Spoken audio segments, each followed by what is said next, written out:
Adapun bahan ajar tematik yang saya angkat yaitu tematik terpadu tema bumiku untuk SD kelas 6.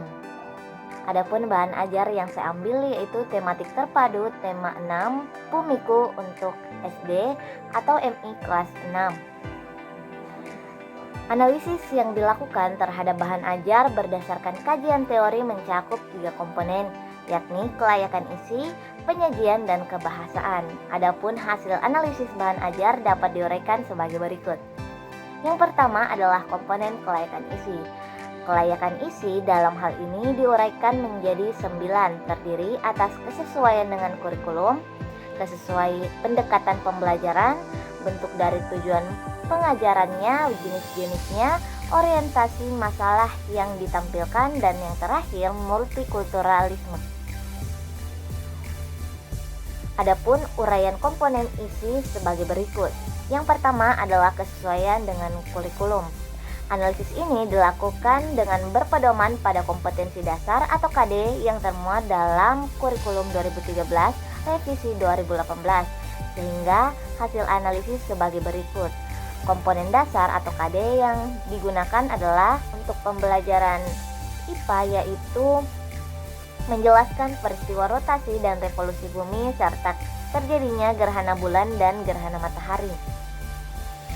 Kemudian kegiatan atau materi pembelajaran IPA terdiri atas penjelasan peristiwa akibat rotasi bumi, menjelaskan perbedaan waktu sebagai akibat rotasi bumi, menjelaskan revolusi bumi dan pengaruhnya.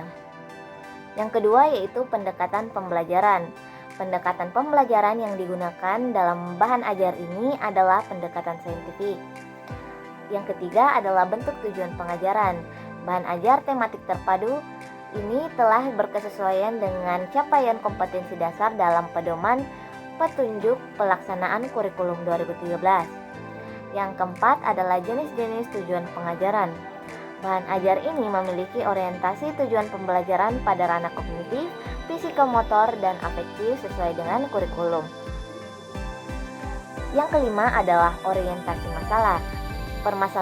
Yang kelima adalah orientasi masalah. Permasalahan yang digunakan adalah permasalahan yang kontekstual tentang hal-hal yang memang terjadi dan dialami langsung oleh siswa yang berkaitan dengan adanya siang, malam, dan perbedaan waktu antara waktu satu dengan waktu wilayah yang lain.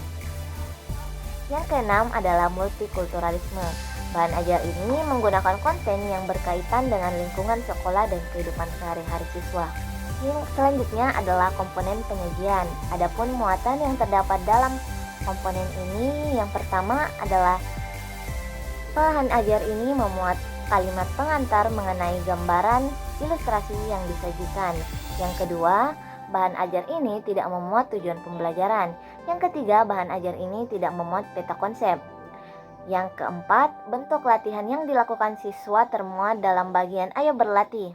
Bagian ini disajikan dalam setiap pembelajaran, terdapat 5 soal yang harus diselesaikan oleh siswa. Kemudian yang kelima, bahan ajar ini tidak memuat simpulan pada subtema. Yang keenam, bahan ajar ini tidak memuat informasi umum tentang pentingnya materi. Dan yang ketujuh, ringkasan atas materi yang telah dipaparkan disajikan dalam kolom ayo merangkum yang dibuat nantinya akan dibuat oleh siswa pada akhir pembelajaran.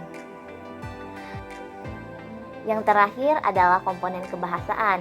Komponen ini memuat beberapa hal. Yang pertama adalah penataan kalimat dalam bahan ajar ini tidak bertele-tele, sehingga informasi yang disampaikan dapat dengan mudah dipahami oleh siswa.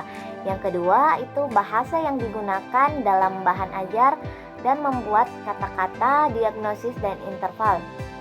Yang ketiga, penggunaan ejaan dan tanda baca dalam struktur kalimat pada bahan ajar berdasarkan pedoman ejaan bahasa Indonesia yang tidak ditemukan kesalahan. Yang keempat, informasi dalam bahan ajar ini disajikan secara induktif. Dan yang kelima, jumlah kata dan panjang kalimat wacana dalam bahan ajar ini terdiri atas pembelajaran 1, pembelajaran 2, pembelajaran 3, pembelajaran 4, pembelajaran 5, pembelajaran 6, dan pembelajaran 6 dan kegiatan bersama keluarga. Ya itulah tadi penjelasan singkat saya tentang analisis buku IPA. Semoga dengan adanya penjelasan ini bisa menambah ilmu kepada teman-teman yang belum memahaminya. Ya terima kasih pula atas kesediaan dalam menonton video ini. Maaf jika terdapat banyak kesalahan dalam pengucapan. Sampai ketemu di video selanjutnya. Wassalamualaikum warahmatullahi wabarakatuh.